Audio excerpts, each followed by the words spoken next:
Obviously, we dug ourselves another hole and put ourselves in position that we didn't respond, and because of it, it was just hard to overcome in terms of the way that we were playing. Offensively, I don't think we hit rhythm all day. Defensively, I thought we tried to play hard and strong at times. We did give up some plays, but I understand exactly where they come from. We know what we got to do to fix it in terms of, especially early on. But special teams, again, I think DA is giving us what we need, and we're going to continue to ask for more. I think Tom Hornsey had a solid day without me seeing his numbers, and Paulo, he missed that first extra point, but he kicked and did some things that I thought led to some confidence on the back end of this game. We're going into a bye week, and we got to definitely not necessarily take a look at the positives, but all the negatives and address those in a way that will allow us to become a better football team. Now, your first drive, which resulted in that touchdown, you spread the field, you went 5 wide receivers, you saw some different things. I don't think you ran the ball in the series, went right down the field, scored the touchdown. I don't think I saw a lot of that the rest of the way. I'm asking why. Well, we had a plan to do a number of things. We wanted to start this game early in 5 wide simply because we were down on our numbers at the receiver position, and if we lost one, then it would take us out of that package early. We saw some things throughout the week that we could take advantage of, and again, we were able to early in the game, and so that's why we stayed with it. Mm-hmm. How good was it for you to see Marcus Rucker get a few big back catches and have a great day under his belt? Well, I don't. It's all about consistency, and he made some plays, but we got to have that throughout the course of the game. First quarter, second quarter, third quarter, fourth quarter. But he's the one consistent guy, I think, at the receiving position that has shown up as best he can in every game, and we got to find a way to continue to get him the ball and force him to understand that if this is a role that we're going to create for him, then he's going to certainly have to deliver. You brought Tyler in for the first time this season, mm-hmm. and this obviously you had a chance in that 4th down, and you guys jumped. But what about the series that he did play? It looked like he threw 2 good passes that were dropped. Both were dropped. Had a run where he broke 3 tackles, only got 2 yards out of it, but it didn't have a lot of blocking there.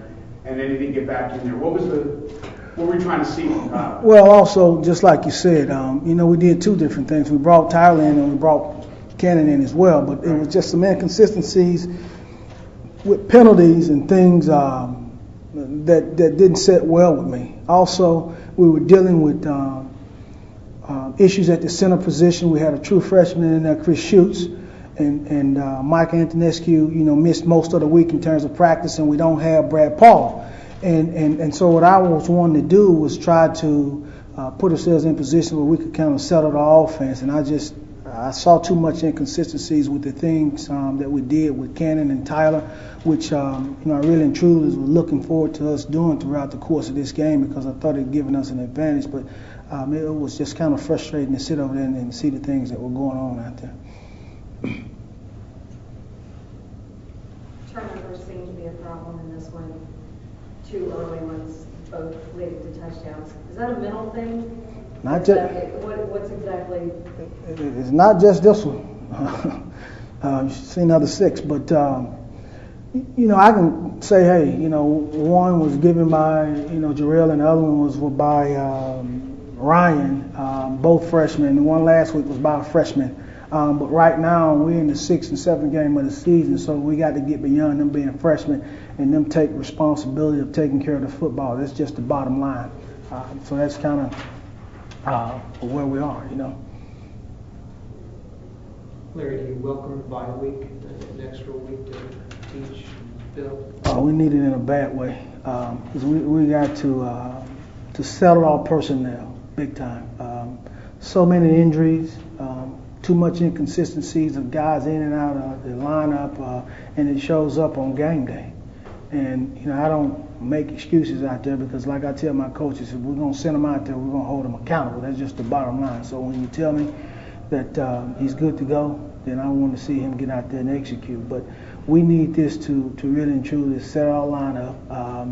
and put ourselves in position to redefine some of the technique and fundamentals of this football game, and allow them to really and truly draw some confidence from that.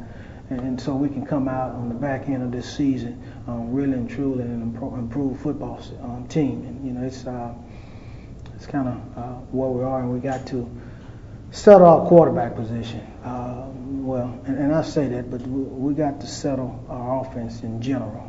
Period. Every week. Go ahead. At the end of the third, you're down 27-6, and you go for the field goal as opposed to 4th and 1 going for it. What was the logic there?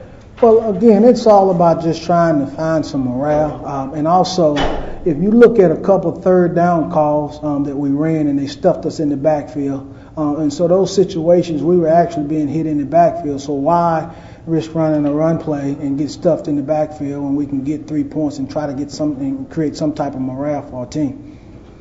But you weren't, with that said, you weren't confident enough to throw the ball there on the 4th and short? No, that wasn't the case right there. It's again, it's, even with Tyler at the time that we was fixing to go for, we jumped. Right. And so what I wanted to do, I wanted some morale for my team, and it wasn't just about a first down. It was something giving them hope and an opportunity to continue to fight. And that's ultimately what I was trying to get done. The guy that continues to fight every week, we talk about him, and to look at 21 tackles from Jamon Hughes. Can you just talk a little bit more about that performance? Again, I just think it's a reflection to his commitment, his preparation, his leadership for this football team. He practices just as hard as he plays, and it carries over right into the game. And we got to get some other guys seeing it that way. Is there any doubt in your mind that he should be, once all said and done, first team all conference? Well, I mean, I don't. Certainly, I'm gonna try to push him because he comes out here and plays in a way that he does deserve it. But at the end of the day, it's a vote amongst the coaches, and they got to feel that way. I just hope that he's not overshadowed by the way that we're playing. What's your situation with Jermaine McKenzie? He didn't play. He didn't practice most of this week, and so therefore I didn't feel comfortable with him playing. He has an injury, and we got to get him healed up. That's what we got to do.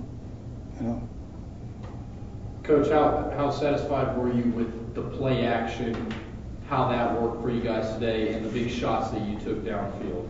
Well, I think we have to do more of those things to try to get Ryan out the pocket, and sometimes it's kind of tough because his mobility is not as good as the others.